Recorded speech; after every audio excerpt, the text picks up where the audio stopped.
Yes, very good morning, dear students. Welcome back to online physics class, grade 10.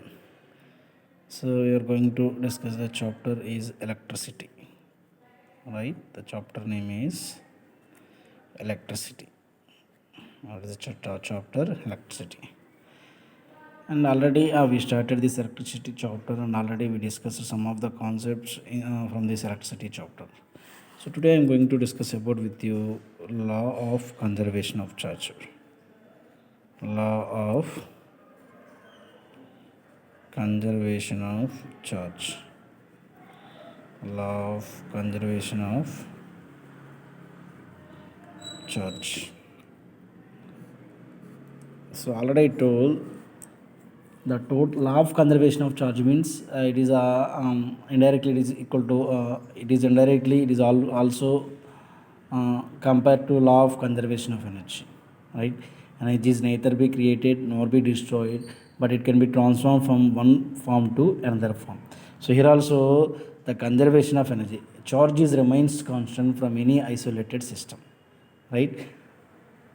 It means it is also charge is neither be created or nor be destroyed, and these can transform from one body to another, right? So the total charge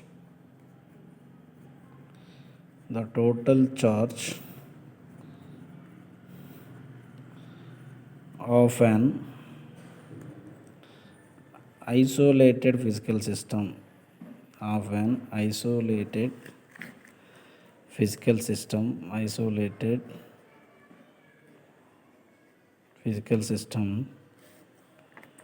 remains constant, or else wait, I will remove this. The total charge of an isolated physical system remains constant. Why? Because it is applicable for conservation of charge. Remains constant. And the second point is that is the charge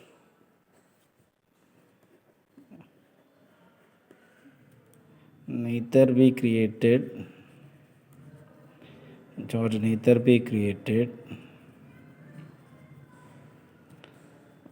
nor destroyed,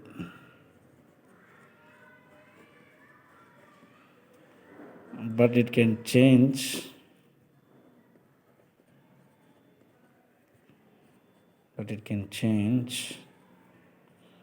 one form to another form, right? See, dear students, another important point. For example, I am taking one body, right? We know very well the charge SI unit is coulomb. For example, I am taking plus 2 coulomb, plus 3 coulomb, minus 1 coulomb, and plus 5 coulomb. So here I want to calculate net charge. What is the net charge of this body, right? So the net charge of the body we can calculate by sum of all charges inside the body. Why? Because charge is added algebraically. Why? Because charge is a scalar quantity.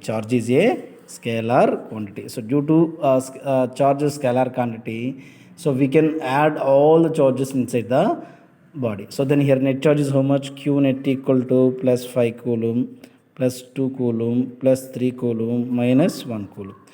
So it is a totally 9, right? So this is a net charge equal to 9 coulomb. So then why I did this problem? A simple problem means the total charge of an body, the total charge of an body, the total charge of an body is equal to the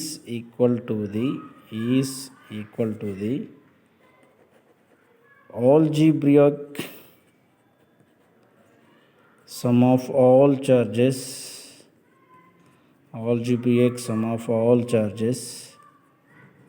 present in it.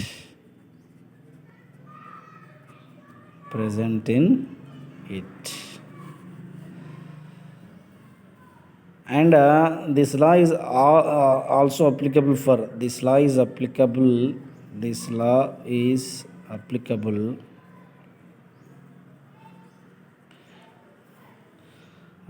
to all types of processes like nuclear, atomic, molecular, etc. So all reactions for this is applicable, like nuclear reactions and atomic and molecular reactions also. This conservation of charge will be applicable. Ultimately, the law of conservation of charge means charge remains constant before the process and after the process. Charge remains constant, right?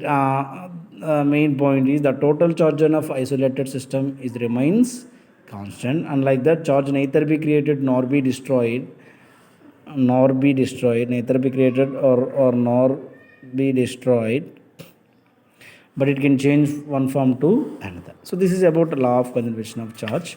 So before you not written these all points means, just again you can before you not written, you not wrote this about this law of conservation means, everyone you should write now, right? Yes. Next point is, so we know very well SI unit of charge is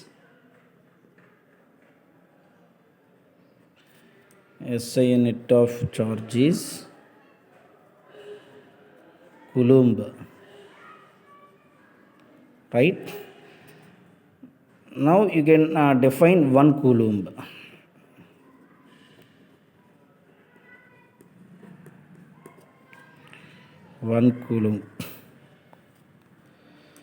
A body is said to have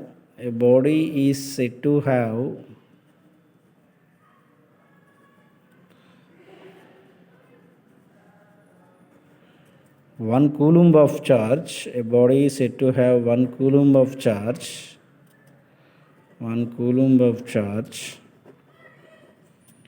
If it has an excess or deficiency of 6.25 into 10 raised to 8 electrons, right? So what you already told last class, 1 Coulomb of charge contain 6.25 into 10 raised to 18 electrons. Then what do you mean by 1 Coulomb? Generally 1 Coulomb of charge is defined as it has excess or deficiency of 6.28 into 10 raised to 18 electrons. And generally a small units we can represent, that is a 1 millicoulomb, right? 1 millicoulomb. 1 milli means what? 1 into 10 raised to minus 3 coulomb. So 1 milli means 10 power of minus 3. And next 1 micro, it is a very small. 1 micro, nano, like that is there. 1 into 10 raised to minus 9 coulomb. Right, next. So now already I told 1 Coulomb of charge containing 6.28 into 10 raised to 18 electrons.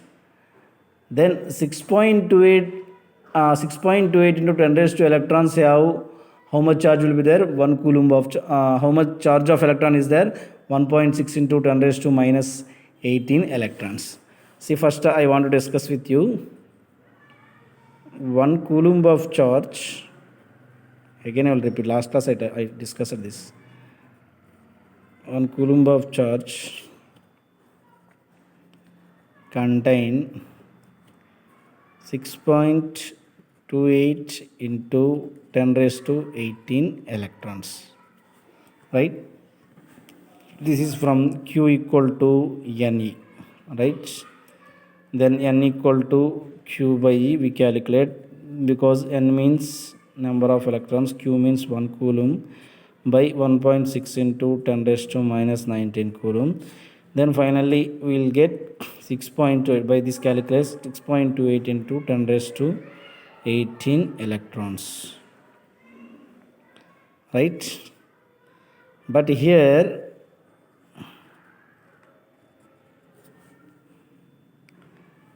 charge of one electron equal to how much? Charge of one electron equal to how much? So that is one electron has charge. One electron has charge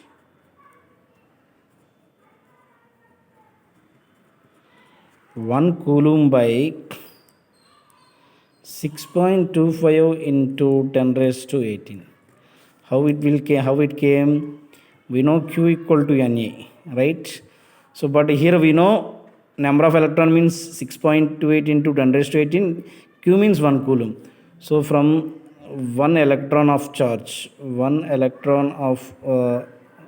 charge equal to Q by N, right? So that only I substituted here. Then it is equal to, it goes to numerator, it becomes 1 into 10 raised to minus 18. We can write 6.25 is 625 into divided by 100. Then 100 goes to numerator, then 625 into 10 raised to minus 18. Then it is a 0.16 into 10 power of minus 18 or 1.6 into 10 power minus 19 coulomb. So from this we can calculate. So 1 electron of charge, it means charge of one electron is 1.26 into 10 power of minus 19.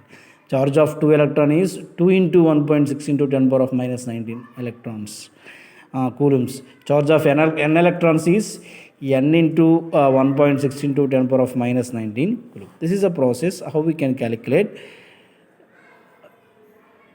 one charge of electron equal to how many coulombs, and 1 coulomb of charge equal to how many electrons, right? Yes. Next that I am going to discuss with you electric current. Next I am going to discuss with you what? Electric current. It is nothing but the flow of electrons. The flow of electrons is said to be electric current, or the flow of charges in a conductor is said to be electric current. So here we can choose only conductors. So why? Because we have materials are classified into 3 types. So one is conductors, one is insulators, one is another one is semiconductors, like that we can tell. But here we can discuss only conductors, insulators and alloys, right? Alloys means combination of these metals will be there, that we can discuss after that. Already discussed with you. See, conductors means it have low resistance and higher conductivity. It have low resistance and higher conductivity. And insulators means it have low conductivity but higher resistance. It have higher resistance. And alloys have more than insulator, it have higher resistivity will be there, right? So for that, in electric toasters, in some other electrical appliances, we can use we can make the materials with the alloy. Why? Because it have higher resistance will be there comparing insulators and conductors. So ultimately I am telling, in electric current just we can choose conductors only. We are not choosing insulators and we are not choosing alloys. And alloys, why they are choosing electric toasters and electrical appliances made with alloys means alloys have high melting point also there, right? It does not change easily from solid state to liquid state. So these alloys have high melting point is also there. So for that, electric toasters and different electrical appliances, they are the materials made with the alloys. Very important. Everyone listen carefully, right? Now the electric current generally are simply defined as the flow of electrons. Flow of electrons are said to be electric current.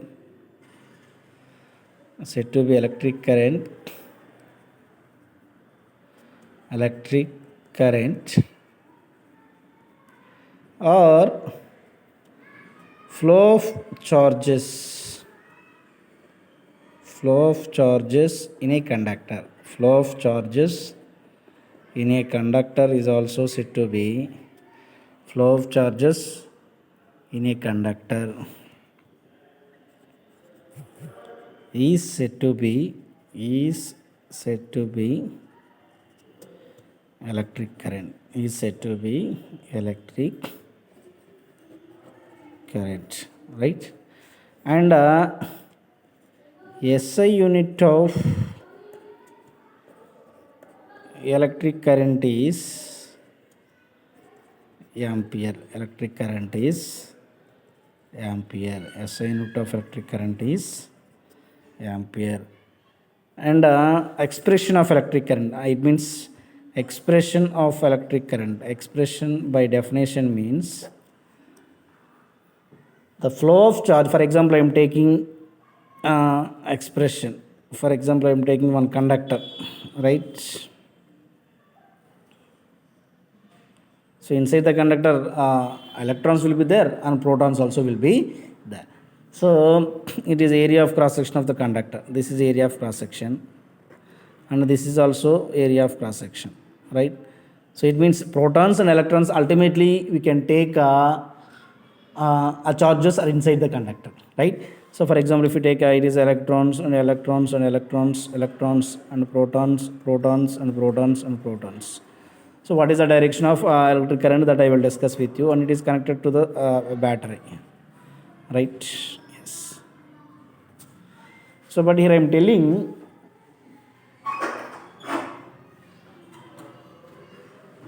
what is the expression of electric current. Just here I am telling what is the expression of electric current. See, for particular time, for example, I want for in 1-2 seconds, how many for 2 seconds how many charges are flowing through inside the conductor. That a particular time we can tell it is a electric current I. So that only I equal to Q by T. Here Q means charge, right? Charges are inside the conductor. So this is the expression of electric current, I equal to Q by T. So from this we can tell I equal to Ne by T also, right? That I discussed already in last class. Q means nothing but what? Ne, quantization of charge. Yes. So this is about expression of electric current, expression of electric current.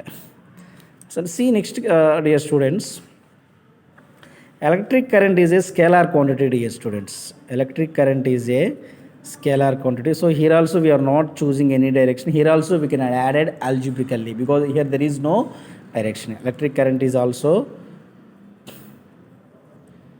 so of course one more point here, actually direction is there for electric current, but it does not shows law of vector addition. Actually electric current is obviously direction will be there, but here there is no, it does not obey the law of a vector addition. Hence we can tell it is a scalar quantity. But here we are not algebraically added this electric current. Why? Because it have direction is there, but it does not it does not obey the law of vector addition. Yes, note that point. Electric current is also scalar only, scalar quantity only, scalar quantity only, because it having magnitude, magnitude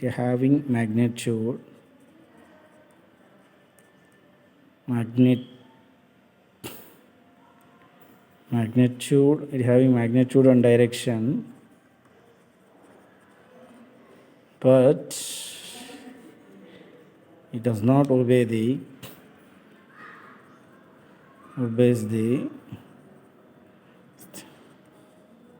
laws of vector addition, hence it is a scalar quantity. So and the direction of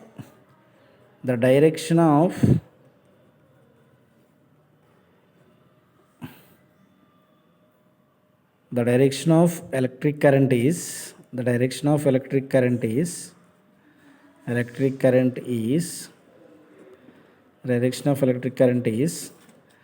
opposite to the direction of electric current is opposite to the direction of flow of electrons and conventionally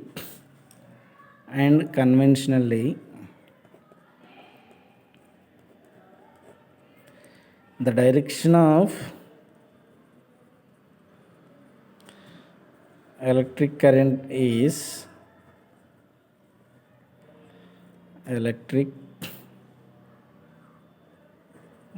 direction of flow of positive charge,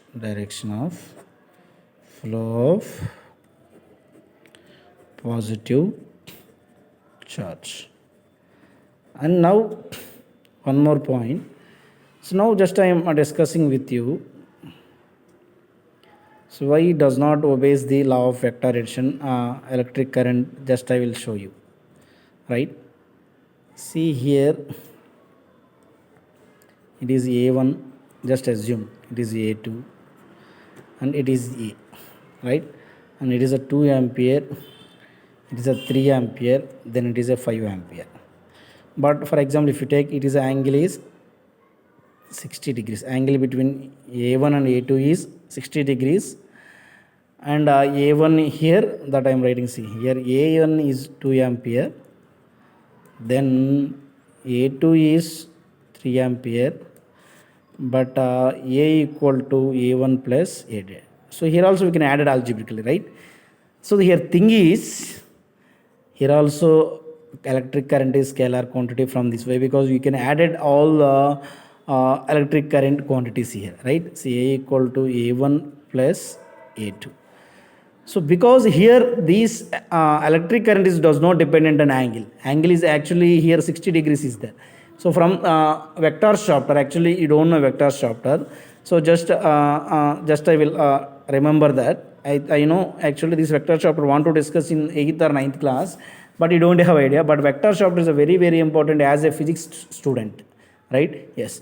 So just I will tell you, if they given two vectors, if two vectors are given,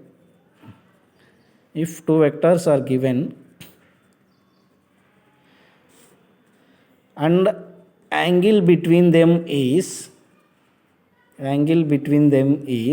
two vectors are given, angle between them is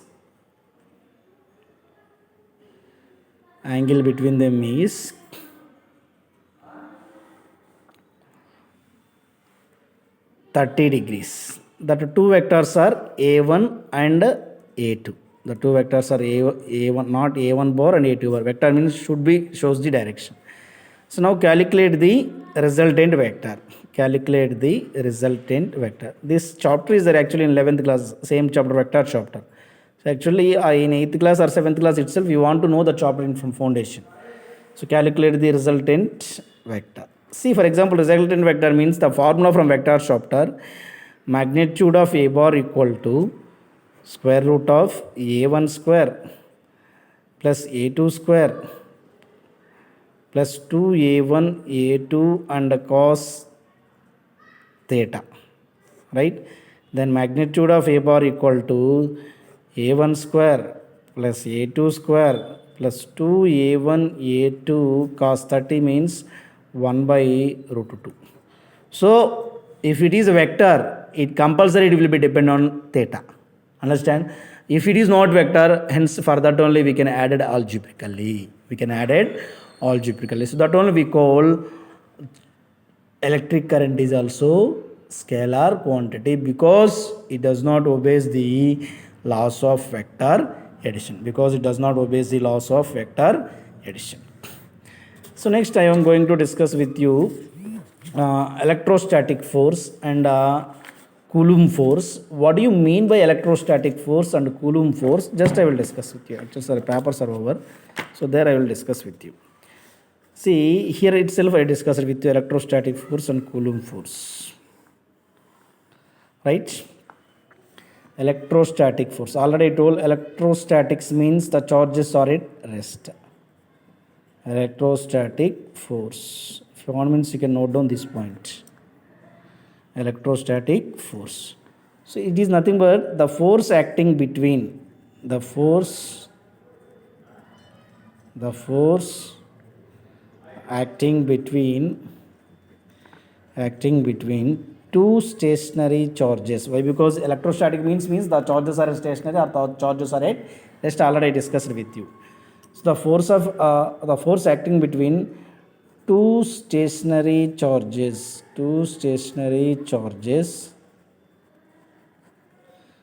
is known as the electrostatic force. Electrostatic force. That is about electrostatic force. Next, what do you mean by Coulomb force or Coulomb's law? It is very, very important in 12th class. According to Coulomb's law, according to this law,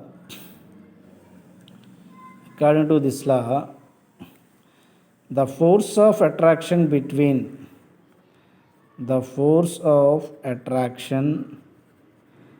or repulsion,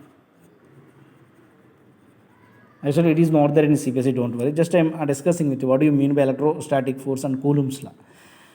According to this law, the force of attraction or repulsion between two stationary point charges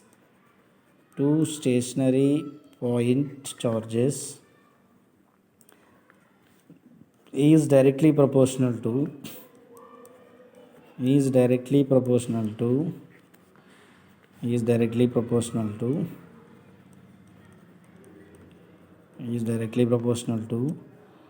product of the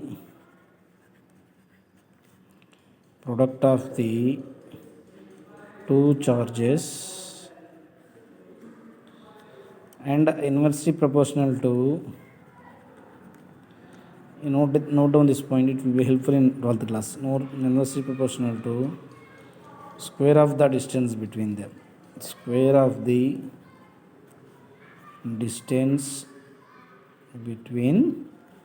them. So that is, here I will write, that is F is directly proportional to Q1 Q2 by R square, where Q1 Q2 means product of two charges and R square means square of distance between them. So from this, to remove this proportionality, we will get one constant. That constant we can call Coulomb's constant, that is K Q1 Q2 by R square. Right? This is about the Coulomb's law and electrostatic force. And actually this Coulomb's law is analogous to, equal to the Newton's laws of gravitation. What is the meaning of Newton's laws of gravitation? F equal to G m1 m2 by R square. So here K is a Coulomb's constant and G is a gravitational constant. Here Q1 Q2 means product of two charges and m1 m2 are the product of two masses, and R square is the square of the distance between them. Here also R square is the square of distance between them. So from that only, these Coulomb's law and gravitational law, Newton's law of gravitation, is both are analogous with their differences. So this is about Coulomb's law and electrostatic force. If you want means you can note down these 2 points. Actually no need, these 2 points or these 2 concepts are not there in your CBSE. So today we are completed successfully law of conservation of charge.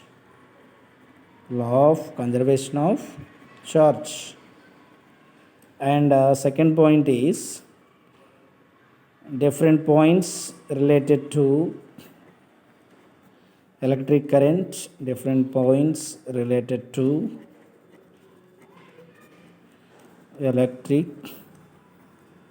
current. And the third one is electrostatic force and Coulomb's force. And fourth one is relation between Coulomb's relation between Coulomb's law and Newton's law of gravitation. These are the points I am discussed with you. Newton's law of gravitation. So, okay, dear students, I hope everyone understood all this. Thank you.